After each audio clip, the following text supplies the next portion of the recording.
দীর্ঘ ৯ বছর পর আবারও ভারতীয় ছবিতে ফিরছেন গ্লোবাল তারকা প্রিয়াঙ্কা চোপড়া জোনাস। গুঞ্জন শোনা যাচ্ছে দক্ষিণী পরিচালক এস রাজমৌলির আসন্ন ছবি SSBM 29-এ তাকে কাস্ট করা হয়েছে। এই ছবিতে প্রিয়াঙ্কাকে দেখা যাবে তেলুগু সুপারস্টার মহেশ বাবুর বিপরীতে। এই ছবির জন্য প্রিয়াঙ্কার পারিশ্রমিক নিয়ে জোর গুঞ্জন চলছে। শোনা যাচ্ছে তিনি নাকি এই ছবির জন্য 30 কোটি টাকা পারিশ্রমিক নিচ্ছেন, যা যে কোনো ভারতীয় অভিনেত্রীর পারিশ্রমিকের চেয়ে বহুগুণ বেশি।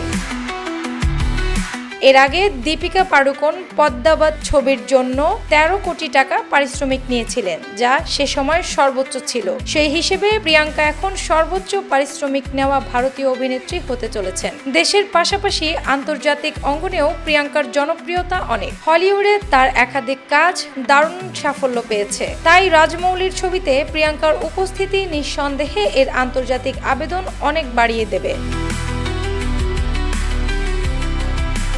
ছবিটির শুটিং সম্ভবত আগামী এপ্রিল মাসে শুরু হবে এবং 2027 সালের এটি মুক্তি পেতে পারে।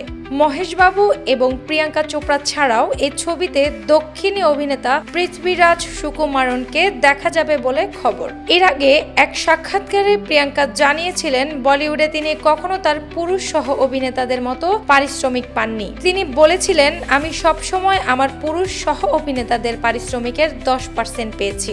বলিউডে অর্থের ব্যবধান বেশ বড়। এবার রাজমৌলির ছবিতে তার মোটা অঙ্কের পারিশ্রমিকের খবর সেই পুরনো ধারণাকে বদলে দিতে পারে। অ্যানি আক্তার, বাংলা বাজার পত্রিকা।